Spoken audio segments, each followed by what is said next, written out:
Today I'm going to talk about 3 big misconceptions when it comes to money. This isn't your standard like, oh, you're missing this certain way how to make money. This is not talking about how to make money or anything even similar to that.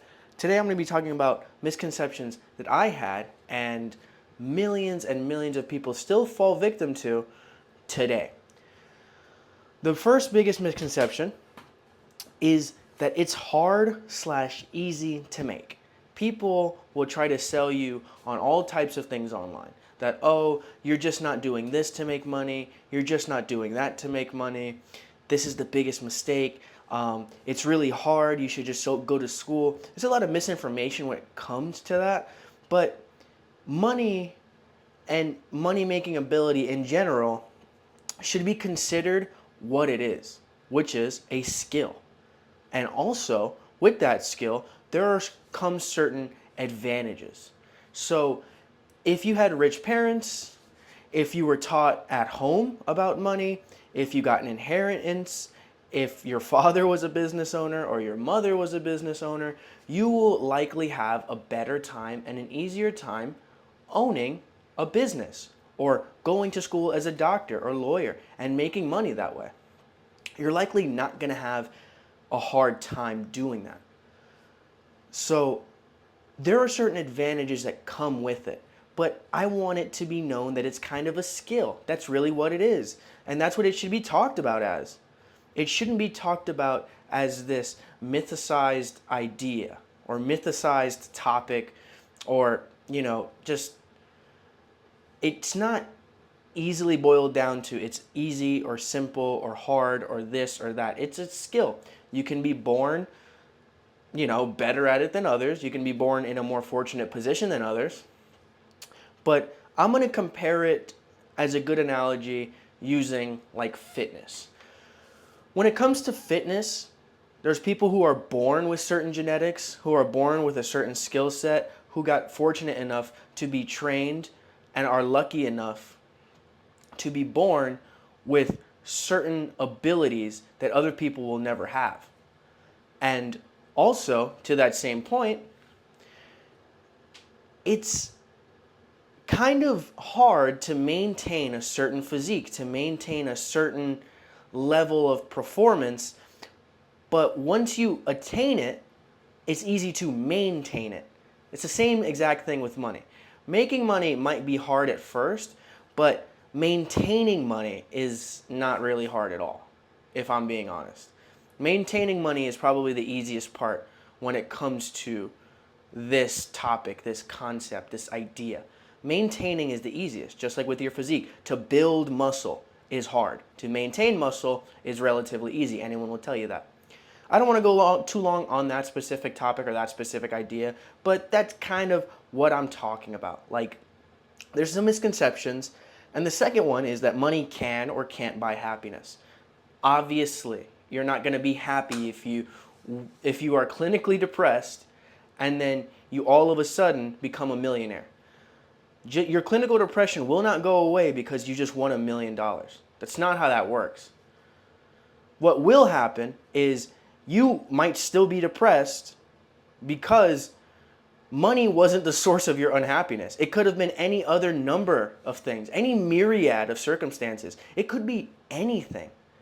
Money is not the end-all be-all for most people. For a lot of people, yes, money does not help your situation if you are in a shitty one, If you had more money, you'd probably be happier. But unfortunately, it doesn't really get to work like that for most people. Most people are not going to be happy with or without money. It makes no difference to them whether they're going to be depressed or anxious or happy with $1 million or not.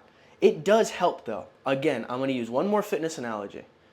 And that's because money, I feel like, is similar to fitness. It's a skill. There's people born with advantages. There's people born with certain abilities.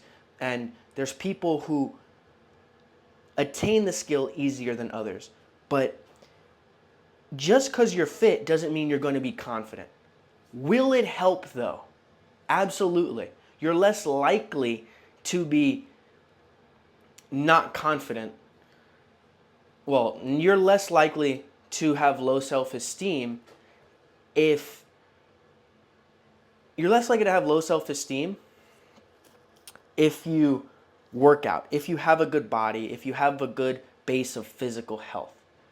You're not going to be for sure confident, because then you'll be, self-conscious of other things. Intellectual ability, for example, or just generic growth of certain body parts, or there's again a number of things that are going to keep you from being your ideal self or you being confident. So money won't make you happy, but it'll make it easier, because if you have a lot of money, you can kind of do anything you want to do. You can live the life you want to live. You can have anything you want. So that's what money can give you. But it won't guarantee happiness. Rarely, if ever, does it guarantee happiness. What I would argue is money would make a lot of people unhappy, and I'll get into that later. A certain type of investment is best is the last misconception a lot of people fall into. Oh, you hear a lot online, crypto or stocks or this or that or this or that. And no one is right, no one is wrong. There is a lot of options to make a lot of money if that's the goal. But that's what we boil investments down to. And that's not what investments are. You can invest in your health and you will get, on paper, a 0.0% return. You will not get any return by investing in yourself. Was that a bad investment if you get to live 20 years longer? Absolutely not. But on paper, you could have put all that same amount of money into the stock market and quadrupled your investment. But that's just not how investing works. Investing never has worked like that, and it never will work like that. Investing is about doing something you believe in for whatever reason that you believe.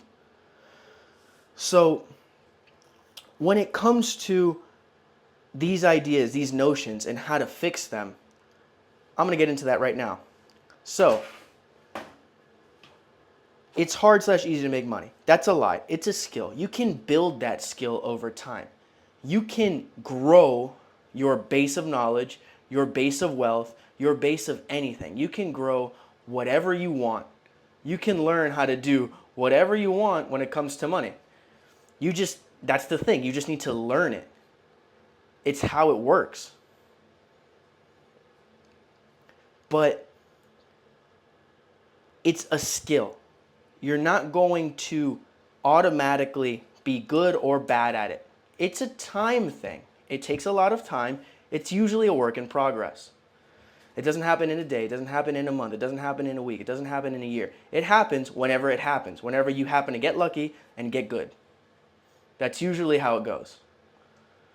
But it won't happen any sooner or later. The more you try, the more repetitions you put in, the better chance you'll have, for the most part. Next, it can or can't buy happiness. I need you to know it will not buy happiness. That's the general idea. It won't buy happiness. You will not be happy. Money will not make you feel better. Money might help your certain circumstance at a given time, but it's not going to make you happy. It's not going to make you something you already are. If you're a millionaire, you're going to realize, and you got a lot of money, you're going to realize really quickly that money did not solve your depression. All it did was confirm that money was not the source of your depression, and it's arguably going to amplify the feeling you already had, which is, it helps amplify the feelings you already had, which was depression. You're going to realize you're either missing something, chemically wrong in your brain, or you don't have a lot of friends, you don't have a lot of family, you've been neglecting other things in your life, or you've been neglecting your health. And then investments are subjective. I want to talk about this one in great detail, because this one is where a lot of people really go wrong. Even people who have a lot of money and have been able to grow an immense fortune and have a lot of wealth, this is where they get a lot of things wrong. And that a certain type of investment is the best type of investment. Fundamentally, it's wrong, because no one holds the same two values. Bill Gates gives an almost unfathomable amount of money to charity every year. Is it his own charity? Sure. Could it be a money laundering front? Absolutely. Would we ever know? No. But he actually does give money to charity. He gives money away, And he's a very big philanthropist. He has been for a very long time. Now, any normal person would say, oh, he does that because of taxes, right? But that's fundamentally wrong. He says himself he wants to give away all his money before he goes. And there's nothing to fault him for that. It sounds silly to a lot of people, but honestly, if that's what he wants to do with his money, that's his prerogative. There's no one who's going to tell him you can or can't do that. But that's what he finds important. That to him is the best investment, to be helping people, to be helping the less fortunate. That's what he finds meaning for in life. For me, for example, I'm going to give you a real analogy because I've been both involved heavily in the stock market and in real estate. Let's say I want to build a house. And I want that house to house my family. I want it to have a little farm on it, a ranch. I want to have a pool. And I want to spend a lot of money and a lot of time making this house into what I imagine it can be for my family, for everyone involved, and honestly, for my future. I want to be happy. I want to be able to take care of the things I like in my life. I want to be able to do these things. And that all those things that I said don't increase the value of a home. Rarely, if ever, does a ranch or a farm increase in value because it's added to a plot of land. Maybe you have some tax advantages, but it doesn't make the home or the land any more valuable because it's cultured or anything. It doesn't do anything to the land. Honestly, I would argue it devalues it. You have chickens as for neighbors, that's annoying, dude. You're probably going to get fined if you had an HOA. So it's not going to increase the home in value. Over a span of 30 years, you might see an increase in that home for, I'm going to say about maybe, let's say on the low end, it increases. I'll say you'll see a return of about 60% over 30 years. Could you have put that money elsewhere to make more of it? Yes. So why wouldn't I do that? Well, because I'm aiming for a specific life. I'm aiming for a specific type of vision I have for my future. So just because I could have had a 400% return over a 60% return, does that mean that your investment is better than mine? On paper, absolutely. You grew way more money than I did. But let's say you never got the house of your dreams and you never invested in yourself or you never invested in anything you found important. You only get one life.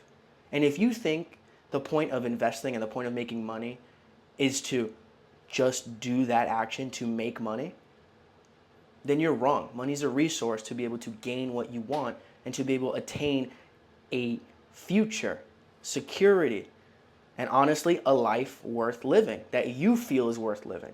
Whatever you feel is important. You can have $10 million and still work as a janitor because you feel that work is important. Or you could retire as a janitor and you can take care of your family and you can go buy a house in the Bahamas and drive Lamborghinis if that's what you think is important. But you only get one life.